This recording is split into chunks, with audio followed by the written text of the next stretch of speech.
They have a complex now about not ringing the bell too aggressively. Namaste. Too violently. Who said such a thing? Nobody presently here. What? Are you cool enough?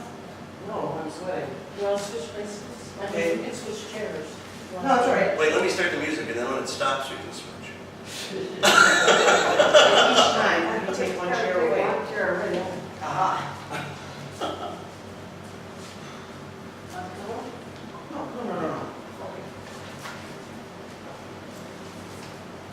Okay, edit that out. Okay. No, leave it in. It's good. It shows how relaxed we are. Or how insane, or both. Yeah, that's right, moon's fault. It is. So we're, what? I was just howling. Oh, howl it will. Maybe that explains yesterday's wedding, I don't know. Oh, yeah, maybe. And actually, I took our grandchildren for a walk around the block last night, and it was more than dusk, but not quite dark. Mhm. And they looked up, Tally looked up and said, "Is that moon full?" And it was just ever so. Yeah, we were just waiting until tonight. Was it tonight? I said it was either full last night or tomorrow night. Anyway, we're talking about, last week we talked about rhymes. And the way that I've come up with to explain the interspiritual tradition and lineage that I'm trying to establish.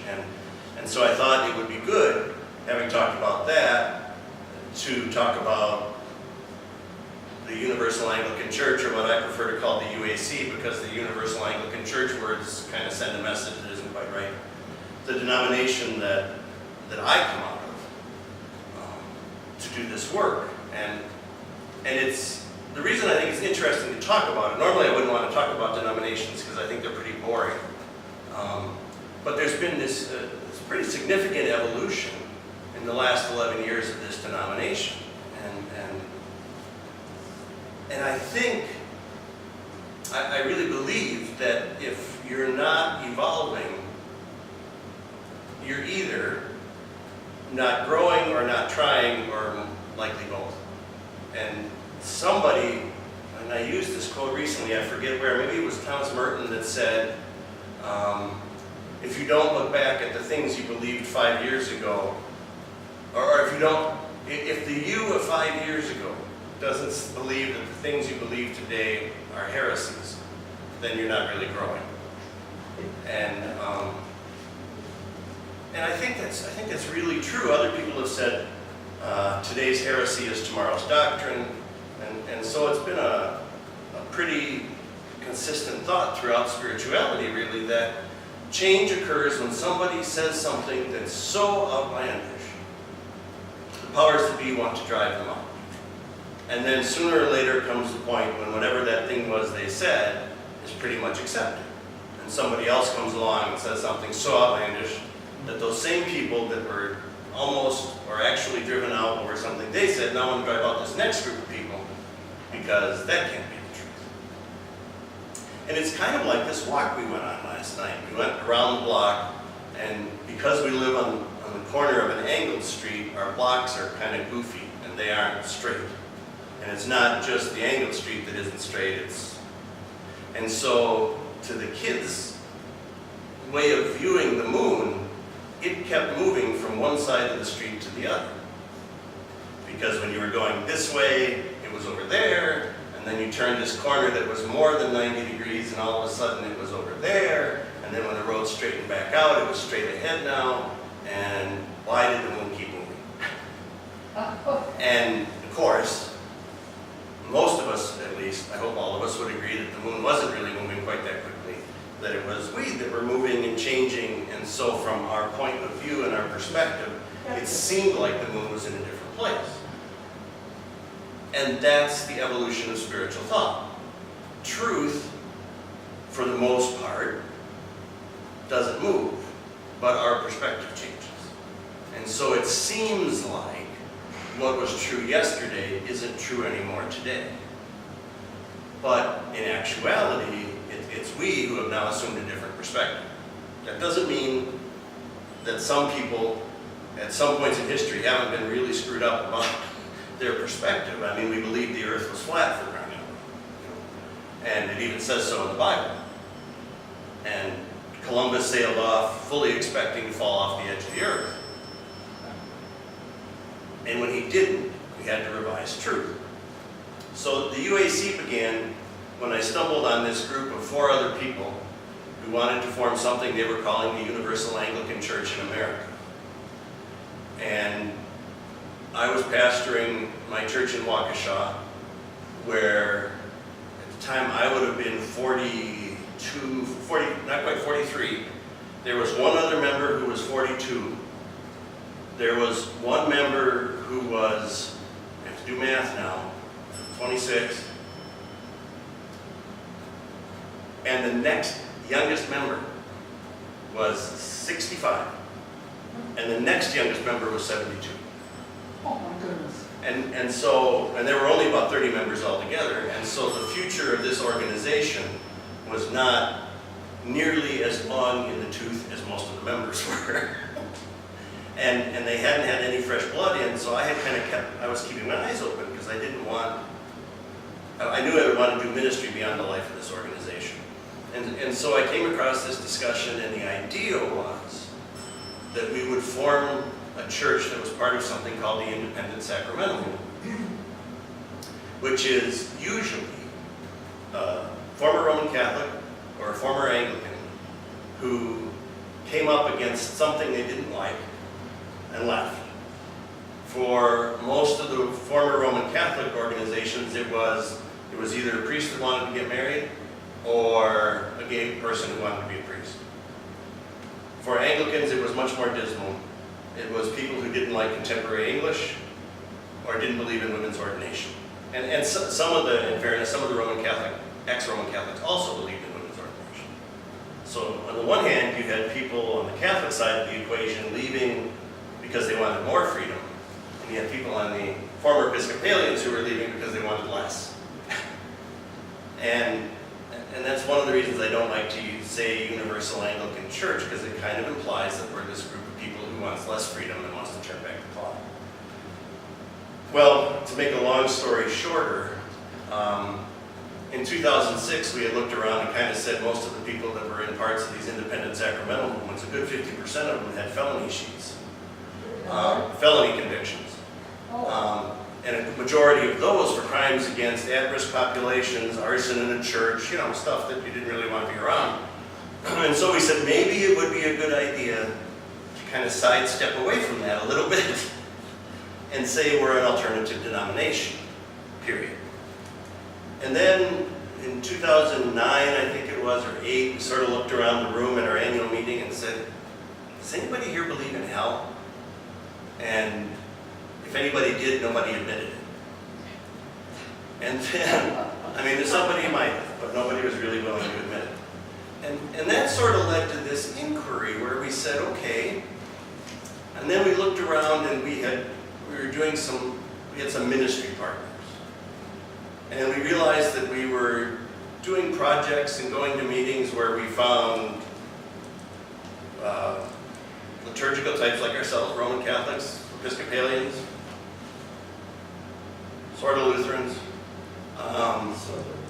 They're half. Mainline folks, Methodists, United Church of Christ people, and even some Pentecostal folks. And the only people we didn't find in the room were a lot of fundamentalists. And so we said we were really trying to bring together 3 out of those 4 groups. And that we could work together, not to merge, but to address issues. And then by the next year, I had met some people who said they had to leave the church to find God. And at the same time, I had stumbled across some research that said that 80% of America is not in church on a regular basis, if you don't count weddings, funerals, and baptisms, which don't happen on a regular basis, so that's kind of redundant. And so it was clear that most people were gone, but not because they didn't have a spiritual life, but because, as one person put it, I had to leave the blank church, I won't say which one, to find God. And she was running a New Age shop with crystals person. And around the same time, I had been introduced to Wayne Teasdale's book that we studied here, Mystic Heart, and this whole idea of interspirituality. In the early days of the church, they decided that we had a guy who was not monitoring. What's the word for somebody who, well, he was mentoring the conversation, not really mentoring it, he moderated the conversation. And nobody wanted to be in charge, and this guy confused, he'd always say, I want to pray about it. And what he meant was he wanted to procrastinate about it. And so finally I made the mistake of volunteering to write some policies, and next thing you know, I'm elected presiding bishop. And I said the only way I would do this is if every ministry had nearly complete autonomy, because I didn't know what worked in Cleveland, and I didn't want to know. I didn't know what would work in Texas or California, and in certain parts of the country, people like this kind of music, and in certain parts of the country, they want to read out of this particular Bible or whatever. And fine, do what you do. Just don't, beat up old ladies and take their purses. Don't set the building on fire, because we didn't want to be part of that. and otherwise, do what you do, and do it well, and let me know how I can help you. And so what the overall organization became is this really diverse group of folks, because 4 of the 5 co-founders were former Episcopalians. And all of a sudden we had some former Lutherans, and some former Roman Catholics, and some former Orthodox folks. And about the only thing we never had, I think, was a former Presbyterian. And that's because it was, foreordained. And so what you get is this really diverse presentation. You get hospital chaplains, you get people doing house churches, you get people doing street ministries, you get just about everything you can imagine. And the only thing that doesn't really go well is when people try and do traditional church. Because if you like a traditional church, you've already got one. It's like trying to sell cars to people as they leave the car lot with their new car. And that's so psychotic.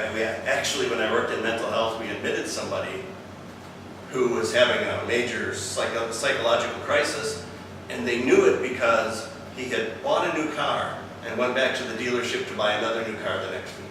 So that's why that analogy was that he found the only ethical car dealer in the state of Wisconsin who said, something's wrong, and I better call his wife. And that, to me, is kind of like opening a traditional church at this point. There's plenty of them. There's nothing wrong with wanting to go to one, but you don't want to be like Walgreens and CVS, each putting a drugstore across the street from the other to see who survives. If 80% of America needs a spiritual home, then you ought to be providing a spiritual home for the 80%, and leave the 20% to be happy where they are. And what happened was that takes a lot of independence. It takes a lot of imagination. It takes the ability to think outside the box. And inevitably, there's some people that like the comfort of the box, even though it's a little shabby and it rained on this side of it, so the wall's not so sturdy anymore. They like to be in their box. And they're not going to make it. They're going to go, if they're wanting to be clergy, they're going to go somewhere where they can have a box. And the question really becomes, for us as an organization, how do you keep from becoming comfortable? How do you keep from thinking that it must be the moon that's moving because surely you're standing in the right place? And how do you remain open? One of the best sermons I ever heard was a recorded sermon from some guys who started a church in San Francisco called St. Gregory of Nyssa Episcopal Church, and they wanted an Eastern Rite Episcopal Church, so they built something that looks like an Orthodox church. I guess the worship space is round, and they have all icons of saints dancing all around the top. And when one of the two guys that founded it was retiring, I gave his sort of farewell sermon. He said, our biggest challenge was that when new people came, they came with ideas and needs of their own. And would we be open to that? Or would we not be able to be open to that and eventually die? And interestingly, when I was at one of my previous churches, and they confronted that question, that one I described in the beginning, that was sort of dying a slow death of atrophy. And they said, well, what can we do to grow? And I said, well, if you want to grow, you need new people, and new people come, I stole this guy's idea shamelessly, with ideas and needs of their own. And can you be open to them? And they said, why, of course. And then I said, well, what if they want to sing different songs? And they said, well, no. Well, what if they want to do something differently, as we were, well, no. And it's a very human tendency to get comfortable. Everybody likes to be comfortable. But You'll switch it from the 8 o'clock and 10:15 combining to 9:30 service. yes, The 8 o'clockers wouldn't come at 9:30 was, and the 10 o'clockers will allow us to work 10:15 it was the other service. Well, 9:30 is too early. yes. It was like the And end of the world that we combined the two services to one service. well, because the 8 o'clockers had a breakfast reservation That's at exactly 9:30. right, at the Odyssey. That's right. Yep, always the Greek diner. Excuse me, but I. No, that's true. It was very rigid, it was amazing, and it was like they were a different religion, the 8 o'clockers were, because they didn't have any music. Oh, yeah, we did. Well, Gordon. that's right, Gordon, I'm sorry, forgive me. Oh, of course. After Gordon, that was. They were the more prayer-centered, and 10:30 was contemporary music. Well, and what happens So when there the was kids a show up? contemporary service and a traditional service. What happens when the kids show up? They're annoying to half of the people and to half of the people they brought. So, you're telling me my child's annoying, and, so the solution has always been just separate them, keep them apart. But then, eventually you run into this problem when now there's not enough people to truly justify Right, keeping them. or a priest, we all can afford a priest for one service, not two services. And that's the future of the It's church. okay. Is that problem's going to be confronted again and again and again. And one of the things we said initially, we said really two things. Why are you becoming a church? Well, we wanted to be radically inclusive, we wanted to be focused on social justice, and we wanted to meet the need where it existed. And then we said, how can we do this without needing a lot of money? And we said, well, what are the three biggest, most expensive things? Full-time clergy and staff, the building and its maintenance, and the portion of what you get that you got to give away up to upstairs, up the line. And it's amazing when you do away with those three things and you say, well, we're going to have part-time clergy. We're going to rent space, so when the boiler blows up, it's just not our problem. And there isn't going to be any required upload. Now, now you avoid a lot of those problems. If you can only, you don't get into that place where we can only afford somebody for one service. You can do things like we're trying to do here, where you have something for everybody on Sunday, and then you can do specialty things during the week, and hopefully draw a broader community without it constantly being a how are we going to pay the bills. And let's face it, that's where the church gets a lot of its bad reputation. Here's our second collection, and the Roman Catholics get out those popcorn baskets on the end of a cue stick, so that nobody actually touches the plate. And they play offering pool, But, I make fun of it, but I understand it. And so one of the things we're trying to do is look at how do you shift the whole model so that it can exist in the next 100 years. And so you do some things that don't work and some things that do work, and you have to not get down on yourself when it doesn't work, and not think that you fixed, that you've really located the moon once and for all when it doesn't. And so we're the most unhierarchical hierarchy there could probably ever be.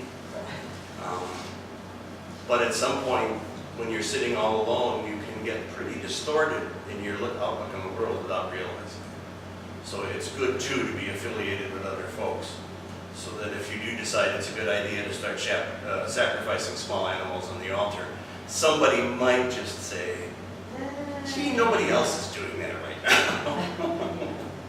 But I want to keep our tradition of wearing sheep leggings on Halloween. Of course. Amen.